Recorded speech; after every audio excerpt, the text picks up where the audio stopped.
y vamos a continuar con nuestro programa Economía y Negocios con el conversatorio acerca de los 20 años de dolarización. Gracias, Karen. Esa pregunta se la vamos a dejar a nuestros panelistas de lujo que tenemos el día de hoy, y un saludo muy cordial a todas las personas que nos escuchan. Este es un programa del Colegio de Economistas del Guayas que está siendo grabado para posteriormente pasarlo por todas las redes sociales. Mi estimado Fidel Márquez, prorector de la Universidad Ecotec, estimado Mauricio Pozo, ex ministro de Finanzas, analista económico. La pregunta está abierta. ¿Fue la mejor decisión haber dolarizado el país? La realidad es que si uno recuerda lo que ocurrió en aquella época, efectivamente el país vivía una situación de altísima inestabilidad, expresada, como se mencionó en la nota, en una devaluación que pasó en términos de la cotización de 5.800 a 25.000 en menos de 13 meses, cerca de 270% de depreciación cambiaria. La inflación empezó a crecer a tasas muy aceleradas. El Banco Central, en su afán por detener la pérdida de reservas y por la pérdida de poder adquisitivo, empezó a pagar tasas de interés de cerca del 300% anual. Es decir, el país entró en una vorágine de muy difícil manejo. Y en esas circunstancias, las opciones de resolver esto no eran mayores. Creo que en ese sentido la dolarización fue, y la adopción de la misma fue una salida que paró, yo diría, de raíz el proceso de depreciación, y de esta manera, de alguna manera, se empezó a recuperar la estabilidad económica. Obviamente hay que añadir que la dolarización no fue el resultado de un proceso simple, fue el resultado de una crisis económica, una crisis bancaria, una crisis macroeconómica expresada en múltiples problemas, y por esa razón podemos discutir que no debimos llegar allá, pero ya que llegamos allá, los espacios a mi criterio no eran mayores y por eso se optó por la dolarización, cuya aplicación a lo largo de estos 20 años, a mi criterio, arroja un saldo claramente favorable. Y además por la falta de respuesta que tenía a mano tanto el Banco Central como el equipo económico, que en ese momento estaba al frente de la economía nacional, y que de una u otra manera tuvieron que apelar con una decisión más política que técnica a asumir el proceso de dolarización, que se venía discutiendo hace algún tiempo ya en el país, la conveniencia o no de tener una economía dolarizada, porque además recordemos que prácticamente el 60% de nuestra economía ya era una economía dolarizada, muchos préstamos y se daban en dólares, muchas transacciones en la economía diaria se hacían en dólares ya, y por tanto teníamos una dolarización informal. Y como otra característica también que hay que decir, teníamos nosotros en ese entonces, Mauricio dijo a 25.000, llegó un momento que tuvimos cerca de 32.000 o 33.000 en momentos picos de días previos a que se lanzara la dolarización en el país, y todos los días uno podía en el día ver cómo fluctuaba la moneda constantemente, y parecía un electrocardiograma lo que teníamos si hacíamos el registro, ¿no? O un sismógrafo cuando está en mucho movimiento la parte de los movimientos telúricos acá en el país. Entonces, esas características de la economía ecuatoriana hicieron que ya la planificación monetaria no nos sirviera con moneda propia. Esa es la gran realidad que teníamos en ese momento. Si comenzamos a revisar la historia, ¿no?, desde que se creó el Banco Central hasta 1979, a pesar de que teníamos casi 17 constituciones, hubo una inestabilidad, dictaduras y todo lo que ustedes han estudiado, han analizado y también han vivido, por ejemplo, pero teníamos un tipo de cambio de $2 para 1927 a $25 hasta el año 79. Y a raíz, después del boom de petrolero, comenzó la espiral escalada del tipo de cambio. O sea, estamos hablando que la década de los 80 y la década de los 90 prácticamente fue el detonante con múltiples actores para que llegamos al tema de la crisis del 99. Porque previamente se habló una idea inicial que no es lo que estamos viviendo actualmente, que es la época de Abdalá Bucaram, que quería plantear la convertibilidad, pero pasó algo en ese trayecto de 20 años que hizo que la economía reviente y entremos a un esquema monetario que es una adopción de una moneda diferente como es el dólar. Ahorita. La crisis bancaria determinó que el 70% del mercado financiero salga del mercado. Si vale la redundancia, salió del mercado un pedazo muy grande y la gente expresó eso a través de la falta de confianza en la moneda nacional y empezó a refugiarse en una moneda que le daba seguridad, que el dólar. Y por esa razón se engatilló un proceso que terminó en la propia dolarización. Ahora, los años anteriores obviamente ocurrieron errores de distinta magnitud. Yo diría que un buen romance, algunos gobiernos desde los 80 empezaban sus administraciones, pongámoslo en palabras sencillas, haciendo bien las cosas y después como que se relajaban y la segunda parte de sus periodos presidenciales entregaban una economía en problemas. Llegaba el siguiente gobierno a arreglar lo que el otro le había dejado, medio que enderezaba la cosa, algo le ordenaba las finanzas públicas y nuevamente incurría en el mismo problema y así tuvimos algunas administraciones con distintos problemas de distinta magnitud y todo eso lo que generó en la práctica, a mi criterio, fue que la política económica no tuvo una perseverancia a lo largo de los gobiernos. Hubo muchas opciones que se utilizaron, no hubo constancia ni sostenibilidad en las políticas aplicadas. Simplemente le doy un ejemplo de esto. El Ecuador ha probado todas las alternativas cambiarias. El Ecuador ha tenido tipos de cambio múltiples, tipos de cambio fijos, tipos de cambio tipo bandas cambiarias, los crawling peg, que son devaluaciones periódicas en el tiempo. Es decir, ha tenido toda la alternativa que dice la teoría económica hemos aplicado en el Ecuador. Y la alternativa extrema que se optó finalmente fue la propia dolarización. Así que creo que fue el cúmulo de varios factores en varios periodos con distintas intensidades que terminó en lo que terminó.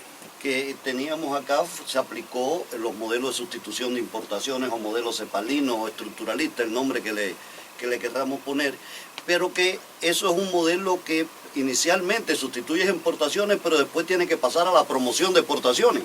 Y nunca se dio el paso siguiente, que era la del cambio de las estructuras productivas para que se pudiera generar. Y con un tipo de cambio que estaba prácticamente fijado, porque si analizamos en el tiempo, muy pocas eran las variaciones que se hacían y las devaluaciones que se hacían con relación a las monedas, hasta que viene la desbandada ya como tal al final del agotamiento del modelo, que yo sí creo que es por el cúmulo de cuestiones que se tuvieron y que como siempre, tratar de no tomar las medidas en el tiempo adecuado en cuanto a política económica.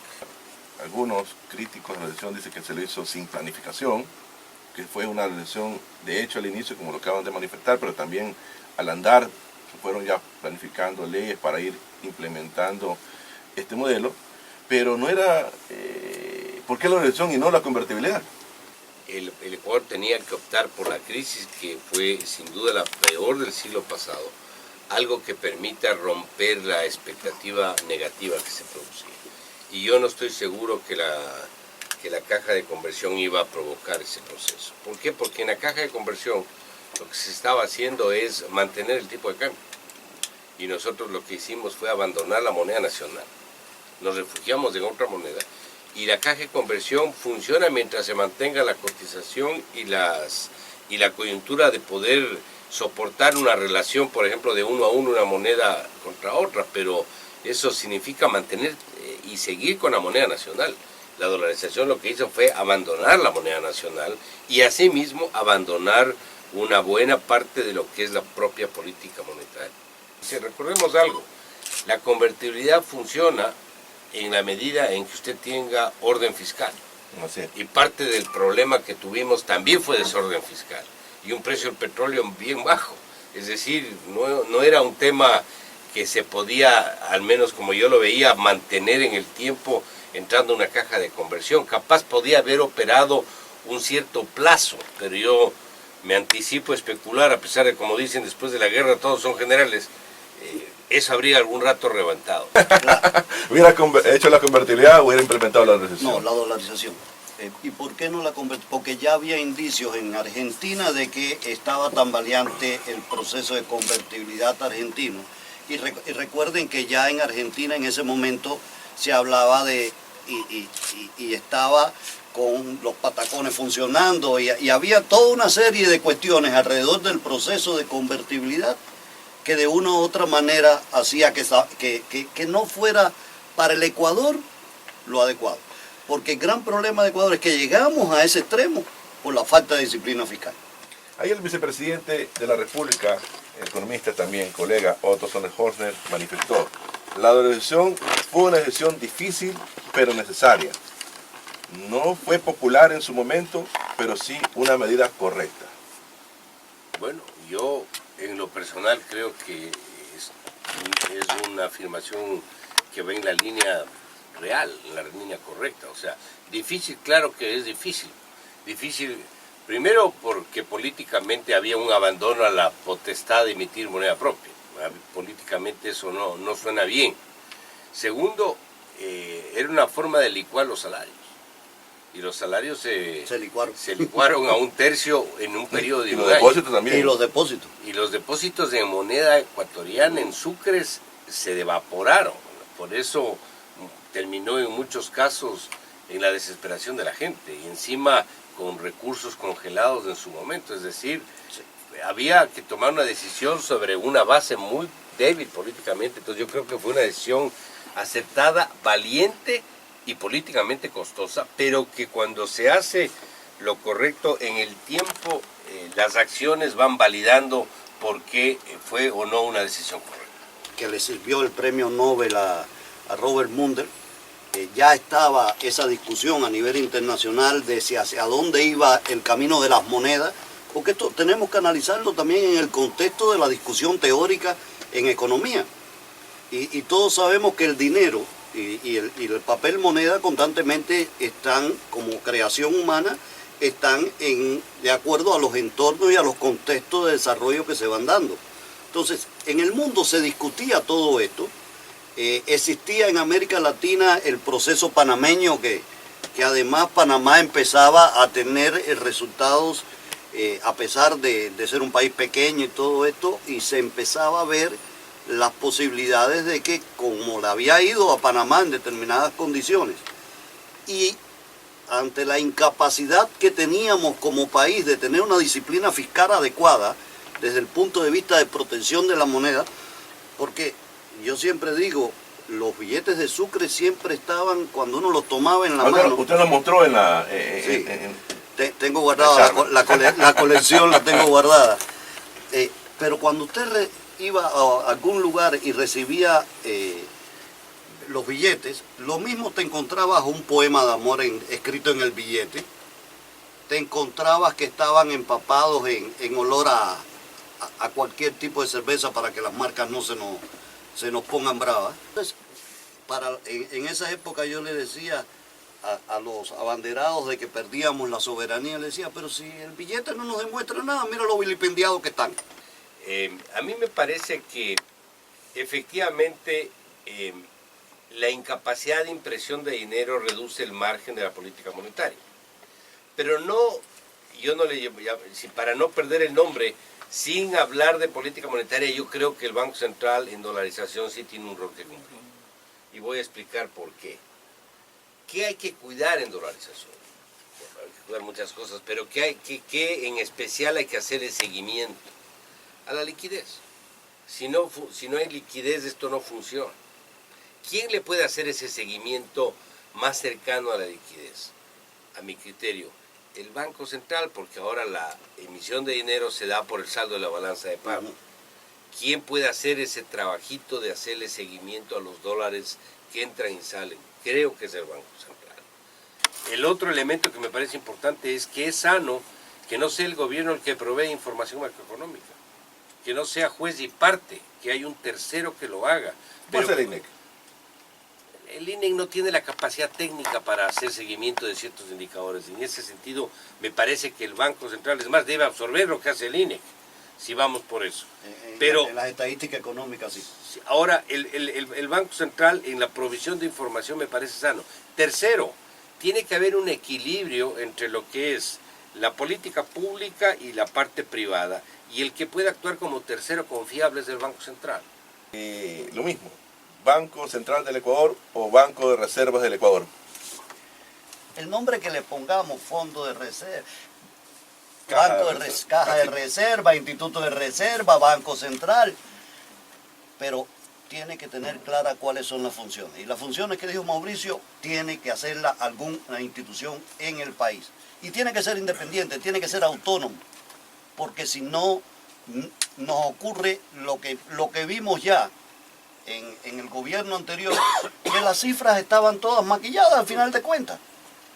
Y después, para la toma de decisiones, los gobiernos no podían, el gobierno actual perdió, entre otras cosas, por lo menos de los 2 años que perdió de no tener la toma de decisiones adecuada, en ponerse al tanto de lo que estaba pasando, porque la información no era creíble. Y un banco central, ante todo, los datos económicos para la toma de decisiones, los gobiernos tienen que ser muy creíbles, si no va al fracaso el país. Tienen que hacer una política monetaria diferente porque ya no es órgano emisor. Entonces, una política monetaria mixta, donde a través de políticas de comercio exterior y políticas monetarias se engarcen en el proceso de dolarización. Si no se rectifica el mal manejo económico, el país está rumbo a una crisis económica en dólares. Hay que proteger la dolarización. Eso fue lo que dijo la Guagua Nebot ayer. Y el saldo de su aplicación al cabo de 20 años también ha sido favorable para el país. Pero la dolarización es un instrumento y una alternativa, no es ni la solución de todos los problemas ni el causante de todos los problemas. ¿Esto qué significa? Que obviamente con dólar o sin dólar, con euro o sin euro, o con moneda nacional y sin moneda nacional, Ecuador puede tener una crisis. Si no hay un manejo ordenado de la economía, sin duda que podemos tener un problema. Hay situaciones que tienen que revertirse, hay muchos problemas que tienen que corregirse y estamos obviamente en la necesidad de que esto se dé. Yo lo que veo es que en la actual administración existen más preguntas que respuestas. Quedan pocos meses o alrededor de 18 meses a que termine el actual gobierno. Y aquí la pregunta creo que tenemos que hacernos todos es, con la debilidad política que tiene el gobierno, ¿estará dispuesto a jugársela en lo que le queda? Yo tengo mis dudas sobre esto, soy escéptico, ojalá lo haga, pero tengo preocupaciones porque recordemos el decreto que se anunció, obviamente se sumaron otros factores después, pero fue removido, el reemplazo del mismo nunca llegó. Los ingresos por combustibles están puestos en la proforma del año 2020, se consideran 700 millones por ese concepto, lo que quiere decir que el gobierno va o cree que va a poder negociar una parte del aumento del precio de algunos derivados, no de diésel, pero sí de gasolina. Pero yo no sé lo que va a pasar. Está en la agenda y en el acuerdo con el fondo también el tema de la reforma laboral. No sé cuánta fuerza política tenga para impulsar eso en la Asamblea Nacional. Ha habido situaciones con distintos resultados. Envía una reforma grande que se llamó de crecimiento económico, por la magnitud, por una serie de razones, fue archivada. El decreto 883 fue archivado. La ley de simplificación consiguió el apoyo político y fue aprobado. El presupuesto no fue aprobado. Es la segunda vez que pasa lo que pasó el año 2019, que entra por el Ministerio de la Ley. Es decir, es incierto, por eso decía más preguntas que respuestas, es incierto lo que pueda pasar. Usted dice, tiene preocupaciones. ¿Cuáles son esas preocupaciones? Tengo muchas preocupaciones. Por ejemplo. Tengo preocupaciones de que seguimos muy vulnerables al financiamiento externo. Es decir, el país y la liquidez sigue dependiente de la plata que pueda conseguir el gobierno para poder cubrir sus necesidades. Que la dolarización Aquí yo creo que la discusión no viene por si vamos a mantener o si se puede mantener la dolarización o no. La discusión tiene que estar centrada en si el gobierno va a cambiar las estructuras económicas que tiene el país y si va a hacer las propuestas que se requieren. Consensos políticos en épocas electorales o preelectorales son más difíciles de conseguir. No imposible, pero son más difíciles. Porque todos los organismos y los que tienen y los que tengan aspiraciones, ya sea colectivas de organizaciones o individuales de tener determinado puesto político, alcanzar determinada designación política electoral, va a obrar desde el punto de vista poniendo los intereses políticos antes que la racionalidad económica de lo que se tiene que hacer. Porque, y analicemos un poco, que se venga una propuesta de las reformas laborales. Se tiene que topar en estos meses. En estos meses, ¿verdad? Algún político que tenga aspiración, si los movimientos sociales y los movimientos obreros empieza a plantear que está en contra de eso, ¿va a dar su voto? Bueno, eso habrá que verlo. Pero cuando usted hablaba de reformas estructurales, por ejemplo, acuérdese que el ingreso de Rafael Correa a la presidencia hizo una reforma constitucional y de otra forma hizo ciertas reformas, algunas leves, otras de mediano impacto y otras de largo impacto. Inclusive ahí está en la Constitución, y eso se lo discutía ayer, el rol del Banco Central, por ejemplo, el tema de la política monetaria es una de las exclusiva de la discusiones Constitución que ejecutiva. yo creo que eso es una de las cosas que hay que hacer. Cambiar la Constitución. ¿Cuáles reformas constitucionales hay que hacer? Entre otras cosas, yo creo que hay que blindar y plantear de frente que el dólar es la moneda de curso legal en el Ecuador y ponerlo en la Constitución. Una reforma parcial, no cambiar la Constitución. Una reforma parcial hay que hacer. Pues en 40 años, 3 constituciones, y en menos de 200 No, años, a ver, 20 constituciones. A ver, ¿qué es una constitución? Desde el punto de vista institucional. Es una institución que se tiene en un país que es hecha por los individuos que conforman o los representantes de la sociedad que se reúnen y arman. Las mejores constituciones son las que duran toda una vida y además también nosotros queremos tener una constitución muy reglamentarista. Para Lucio Paredes, y justamente por el tema que se vienen las elecciones, él dice, cualquier candidato que sea capaz de no ser, cualquier candidato que no sea capaz de sostener la organización debe ser descartado. No tiene sentido una alternativa donde alguien pretenda sacar de circulación una de las pocas instituciones que tenemos en el Ecuador que se llama la propia dolarización. Yo creo que algunos políticos son irracionales, pero no creo que sean tontos. O sea, nadie va a clavarse la daga sobre un tema donde el 99% de la gente está a favor. O sea, ¿cómo yo puedo decir algo en contra de lo que la gente quiere? O sea, no puedo decir, inclusive que ha sido conveniente, porque puede decir la gente está equivocada, pero en este caso no está equivocada porque el tema ha funcionado y ha ayudado en múltiples circunstancias. Así que en ese sentido sí, cualquier candidato que empiece a proponer cosas que van contra la racionalidad, obviamente, probablemente no pueda o no debería ser considerado dentro de las opciones de los votantes. El que quiera quitar el dólar, la sociedad civil lo tumbará ese gobierno. No, es que el que quiera quitar el dólar y esté de candidato no Pero van a eso, votar por él de entrada. Son palabras fuertes, porque se habla Sí. inclusive A ver, de poner un gobierno, ¿no? Tanto así. Pero es tanto así. Y si las personas han podido, y vamos en estos 20 años, ¿qué ha pasado con del 2000 al 2006? Empezaron las personas a poder acceder a créditos que antes no podían acceder. Las viviendas. No llegamos al nivel de Estados Unidos que nos las pusieran a 30 años, a 2%, al 1%, al 3% de tasa de interés. Pero sí a 15 años y con tasas de interés rondando el 10%. Promedio, más o menos, 13, 14 y después. Y son los sueldos para que, y esto es algo que revisando mis papeles de hace 20 años atrás, me encontré un contrato que me hicieron para dar una clase en una maestría en el año 98, que era en Sucre. Y cuando saqué la cuenta me pagaban como $300 la hora, en esa época. Muy buena Ahora remuneración. le pagan 300 dólares la hora. Ahora 300 dólares la hora. Cuando después, al año, cuando viene de nuevo y empieza, se mantenía en Sucre,